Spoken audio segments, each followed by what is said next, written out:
ಕಾಂಗ್ರೆಸ್ ಸರ್ಕಾರ ಬಂತು. ವಾಲ್ಮೀಕಿ ನಿಗಮದಲ್ಲಿ ಕೋಟ್ಯಾಂತರ ರೂಪಾಯಿ ಹಗರಣವಾಯಿತು. ಬಡವರ ಅಭಿವೃದ್ಧಿಗೆ ಇಟ್ಟಿದ್ದ ದುಡ್ಡು ಪಾರ್ಲಿಮೆಂಟ್ ಎಲೆಕ್ಷನ್ಗೆ ಹೋಯ್ತು ಅಂತ ಆರೋಪ ಬಂತು. ಮೂಡ ಹಗರಣದಲ್ಲಿ ಮುಖ್ಯಮಂತ್ರಿಗಳ ಹೆಸರೇ ಬಂತು. ಕೊರೋನಾ ಸಮಯದಲ್ಲಿ ನೀವೆಲ್ಲ ಕೆಲಸ ಕಳ್ಕೊಂಡು ಊಟಕ್ಕೆ ಪರದಾಡುತ್ತಿದ್ರಿ. ಮೋದಿ ಸಾಹೇಬ್ರು ಹೇಳಿದ್ರು ನಾನು ಫಕೀರ್ ಅಂತ.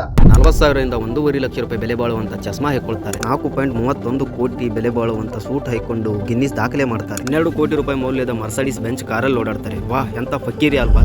ಆದರೆ ಮೋದಿ ಅವರ ಆಡಳಿತದಲ್ಲಿ ಪದವಿ ಮುಗಿಸಿದವರು ಪಕೋಡ ಮಾರ್ಬೇಕಾ, ಮತ್ತೆ ಸ್ವಿಗ್ಗಿ ಜೊಮ್ಯಾಟೋದಲ್ಲಿ ಡೆಲಿವರಿ ಮಾಡಬೇಕು. ಇದೇನಾ ಅಭಿವೃದ್ಧಿ? ಅದಕ್ಕಿಂತ ದೊಡ್ಡ ದುರಂತ ಅಂದ್ರೆ ಪೇಪರ್ ಲೀಕ್.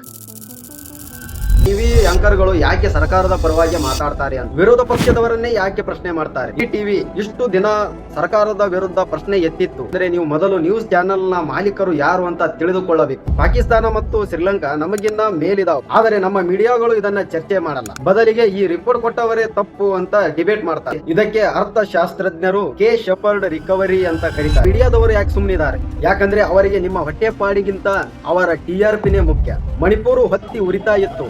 ಹೆಣ್ಣು ಮಕ್ಕಳನ್ನ ಬೆತ್ತಲೆ ಮಾಡಿ ಓಡಾಡಿಸಿದ್ರು. ಮೋದಿ ಅವರು ವರ್ಷಗಟ್ಟಲೆ ಬಾಯಿನೇ ಬಿಡಲಿಲ್ಲ. ನಮ್ಮ ದೇಶದ ಮೀಡಿಯಾಗಳು ಸರ್ಕಾರದ ತೊಡೆಯ ಮೇಲೆ ಕೂತು ಲಾಲಿ ಹಾಡ್ತಿವೆ.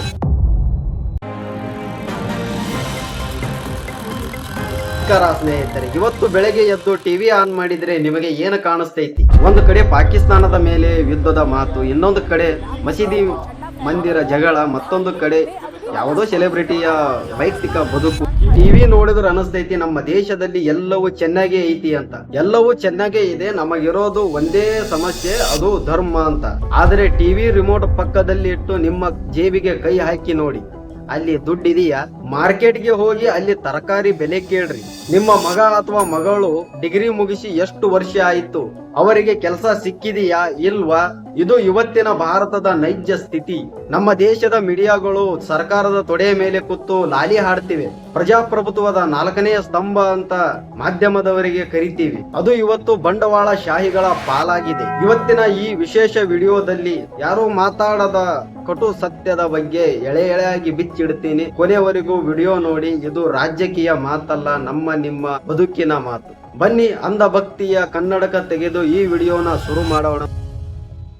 ನೀವು ಅಂದುಕೊಂಡಿರಬಹುದು ಟಿವಿ ಆಂಕರ್ಗಳು ಯಾಕೆ ಸರ್ಕಾರದ ಪರವಾಗಿ ಮಾತಾಡ್ತಾರೆ ಅಂತ. ವಿರೋಧ ಪಕ್ಷದವರನ್ನೇ ಯಾಕೆ ಪ್ರಶ್ನೆ ಮಾಡ್ತಾರೆ? ಇದಕ್ಕೆ ಉತ್ತರ ಬೇಕು ಅಂದ್ರೆ ನೀವು ಮೊದಲು ನ್ಯೂಸ್ ಚಾನೆಲ್ ನ ಮಾಲೀಕರು ಯಾರು ಅಂತ ತಿಳಿದುಕೊಳ್ಳಬೇಕು. ನೋಡಿ, ಭಾರತದ ಅತಿ ದೊಡ್ಡ ಮೀಡಿಯಾ ನೆಟ್ವರ್ಕ್ 18, ಇದರ ಅಡಿಯಲ್ಲಿ CNN, ನ್ಯೂಸ್ 18 ಸೇರಿದಂತೆ 50ಕ್ಕೂ ಹೆಚ್ಚು ಮೀಡಿಯಾ ಚಾನೆಲ್ಗಳಿವೆ. ಇದರ ಮಾಲೀಕರು ಯಾರು ಗೊತ್ತಾ? ರಿಲಯನ್ಸ್ ಇಂಡಸ್ಟ್ರಿಯ ಮುಖೇಶ್ ಅಂಬಾನಿ. ಇನ್ನೊಂದು ಕಡೆ NDTV ಇಷ್ಟು ದಿನ ಸರ್ಕಾರದ ವಿರುದ್ಧ ಪ್ರಶ್ನೆ ಎತ್ತಿತ್ತು, ಆದರೆ ಅದನ್ನು ಈಗ ಗೌತಮ್ ಅದಾನಿ ಖರೀದಿಸಿದ್ದಾರೆ. ಯಾವಾಗ ನ್ಯೂಸ್ ಚಾನೆಲ್ ಮಾಲೀಕನೇ ಸರ್ಕಾರದ ಹತ್ತಿರ ದೊಡ್ಡ ಬಿಸಿನೆಸ್ ಡೀಲ್ ಮಾಡ್ತಾರೋ, ಆ ಚಾನೆಲ್ಗಳು ಸರ್ಕಾರದ ವಿರುದ್ಧ ಸುದ್ದಿ ಮಾಡಲು ಹೇಗೆ ಸಾಧ್ಯ? ಖಂಡಿತ ಇಲ್ಲ.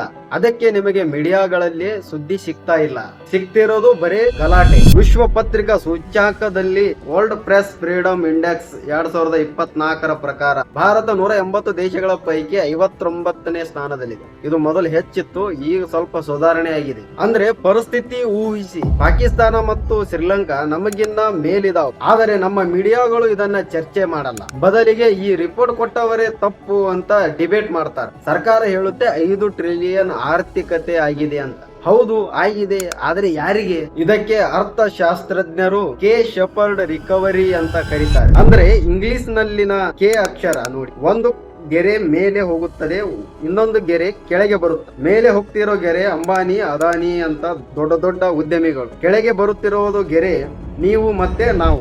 ಆಕ್ಸ್ಫ್ಯಾಮ್ ವರದಿ ಪ್ರಕಾರ ಭಾರತದ 1% ಶ್ರೀಮಂತರ ಬಳಿ 40% ಸಂಪತ್ತು ಇದೆ ಅಂತ. ಕೊರೋನಾ ಸಮಯದಲ್ಲಿ ನೀವೆಲ್ಲ ಕೆಲಸ ಕಳ್ಕೊಂಡು ಊಟಕ್ಕೆ ಪರದಾಡುತ್ತಿದ್ರಿ, ಆದ್ರೆ ಅದೇ ಸಮಯದಲ್ಲಿ ಭಾರತದ ಶತಕೋಟಿಪತಿಗಳ ಆಸ್ತಿ ಡಬಲ್ ಐತಿ. ಮೋದಿ ಸಾಹೇಬ್ರು ಹೇಳಿದ್ರು ನಾನು ಫಕೀರ್ ಅಂತ. ನೋಡಿ, मैं लड़ाई लड़ रहा हूं आपके लिए। भाइयों बहनों, ज्यादा से ज्यादा ये मेरा क्या कर लेंगे भाई? मैंने बताइए क्या कर लेंगे? अरे हम तो फकीर आदमी है, झोला लेके चल पड़ेंगे जी। 40,000ರಿಂದ 1.5 ಲಕ್ಷ ರೂಪಾಯಿ ಬೆಲೆ ಬಾಳುವಂತ ಚಸ್ಮಾ ಹಾಕೊಳ್ತಾರೆ. 4.31 ಕೋಟಿ ಬೆಲೆ ಬಾಳುವಂತ ಸೂಟ್ ಹಾಕೊಂಡು ಗಿನ್ನಿಸ್ ದಾಖಲೆ ಮಾಡ್ತಾರೆ. 12 ಕೋಟಿ ರೂಪಾಯಿ ಮೌಲ್ಯದ ಮರ್ಸಡೀಸ್ ಬೆಂಚ್ ಕಾರಲ್ಲಿ ಓಡಾಡ್ತಾರೆ. ವಾಹ್, ಎಂತ ಫಕೀರಿ ಅಲ್ವಾ? ಆದರೆ ಮೋದಿ ಅವರ ಆಡಳಿತದಲ್ಲಿ ಅದಾನಿಯ ಆಸ್ತಿ ರಾಕೆಟ್ ವೇಗದಲ್ಲಿ ಬೆಳೀತು. ಹಿಂಡೆನ್ಬರ್ಗ್ ರಿಪೋರ್ಟ್ ಬಂತು. ಅದಾನಿಯವರ ಕಂಪನಿಯಲ್ಲಿ ಅವ್ಯವಹಾರ ನಡೆದಿದೆ ಅಂತ ಸಾಕ್ಷಿ ಸಮೇತ ಹೇಳ್ತು. ಆದರೆ ಸೆಬಿ SBEI ತನಿಖೆ ಏನಾಯ್ತು? ಎಲ್ಲವನ್ನು ಮುಚ್ಚಿ ಹಾಕಲಾಯಿತು ಅಷ್ಟೇ. ಇನ್ನೊಂದು ಕಡೆ ಸಾಮಾನ್ಯನ ಕತೆ ನೋಡಿ. ಕರ್ನಾಟಕದಲ್ಲಿ ಹಾಲಿನ ಬೆಲೆ ಲೀಟರ್ಗೆ ಮತ್ತೆ ಏರಿಕೆ ಆಗುವ ಸಾಧ್ಯತೆ ಇದೆ. ಈಗಾಗಲೇ 2024ರಲ್ಲಿ ಏರಿಕೆ ಕಂಡಿದೆ. ವಿದ್ಯುತ್ ಬಿಲ್ ಜಾಸ್ತಿ ಆಗಿದೆ. ಪೆಟ್ರೋಲ್ ಡೀಸೆಲ್ ಬೆಲೆ ಅಂತೂ ಇಳಿಯೋದೇ ಇಲ್ಲ. ಒಬ್ಬ ವ್ಯಕ್ತಿ ಒಂದು ದಿನ ಕೆಲಸಕ್ಕೆ ಹೋಗಿಲ್ಲ ಅಂದ್ರೆ ಮರುದಿನ ಅವನ ಮನೆಯಲ್ಲಿ ಒಲೆ ಹತ್ತಲ್ಲ. ಇದು ವಿಶ್ವಗುರು ಭಾರತದ ಕಟು ವಾಸ್ತವ. ದೇಶದಲ್ಲಿ ಅತಿ ಹೆಚ್ಚು ಇರುವವರು ಯುವಕರು, ಆದರೆ ಅತಿ ಹೆಚ್ಚು ಕಷ್ಟ ಅನುಭವಿಸುತ್ತಿರುವವರು ಇವರೇ. ಸರ್ಕಾರ ಹೇಳುತ್ತೆ ಅನ್ಎಂಪ್ಲಾಯ್ಮೆಂಟ್ ರೇಟ್ 3.2% ಇದೆ ಅಂತ, ಆದರೆ CMIE ಅನ್ನೋ ಸಂಸ್ಥೆ ಹೇಳುತ್ತೆ ಇದು ಸುಳ್ಳು. ನಿಜವಾದ ನಿರುದ್ಯೋಗ 7.8% ಗಿನ್ನ ಹೆಚ್ಚಿದೆ ಅಂತ, ಮತ್ತು ಯುವಕರಲ್ಲಿ ಇದು 40% ದಾಟಿದೆ ಅಂತ ಹೇಳುತ್ತೆ. ಪದವಿ ಮುಗಿಸಿದವರು ಪಕೋಡ ಮಾರ್ಬೇಕಾ ಕೇಳಿ. मोदी जी हर बार रोजगार एक बड़ा मुद्दा बनता है और जब आप आए थे तो आपने वादा भी किया था कि आप रोजगार उपलब्ध कराएंगे, 1 करोड़ लोगों को रोजगार देंगे। कोई न कोई व्यवसाय करेंगे, कमाई करेंगे, कोई एक आध व्यक्ति को रोजगार देंगे, कोई ऑटो रिक्शा चलाएगा, कोई पकौड़े की दुकान करेगा, कोई चाय की दुकान करेगा। अगर आपके GTV स्टूडियो के बाहर कोई पकौड़े बेचता है और शाम को 200 रुपये कमा करके घर जाता है, उस व्यक्ति को आप रोजगार मानोगे कि नहीं मानोगे? अब उसको आप देखोगे कहीं सरकारी दफ्तर नहीं है, आंकड़े में नहीं है, तो ऐसी व्यवस्थाएं बहुत हो रही है। ಮತ್ತೆ ಸ್ವಿಗ್ಗಿ ಜೊಮ್ಯಾಟೋದಲ್ಲಿ ಡೆಲಿವರಿ ಮಾಡಬೇಕು, ಇದೇನಾ ಅಭಿವೃದ್ಧಿ? ಅದಕ್ಕಿಂತ ದೊಡ್ಡ ದುರಂತ ಅಂದ್ರೆ ಪೇಪರ್ ಲೀಕ್. ನೀವು ರಾತ್ರಿ ಹಗಲು ಓದಿ ಅಪ್ಪ ಅಮ್ಮ ಕಷ್ಟಪಟ್ಟು ದುಡ್ದಿದ್ದ ದುಡ್ಡಿನಲ್ಲಿ ಕೋಚಿಂಗ್ ತಗೊಂಡು ಪರೀಕ್ಷೆ ಬರೀತೀರ. ಆದರೆ ಪರೀಕ್ಷೆ ಮುಗಿದ ತಕ್ಷಣ ಸುದ್ದಿ ಬರುತ್ತೆ ಪ್ರಶ್ನೆ ಪತ್ರಿಕೆ ಲೀಕ್ ಆಗಿದೆ ಅಂತ. ನೀಟ್ ಹಗರಣ ನೋಡಿದ್ವಿ. UGC ನೆಟ್ ರದ್ದಾಯ್ತು. ಉತ್ತರ ಪ್ರದೇಶದಲ್ಲಿ ಪೊಲೀಸ್ ಪೇಪರ್ ಪರೀಕ್ಷೆ ರದ್ದಾಯ್ತು. ಕರ್ನಾಟಕದಲ್ಲಿ PSI ಹಗರಣ ನಡೀತು. ಸರ್ಕಾರಕ್ಕೆ ಪ್ರಶ್ನೆ ಪತ್ರಿಕೆ ಲೀಕ್ ಆಗೋದನ್ನ ತಡೆಯೋಕಾಗ್ತಿಲ್ಲ.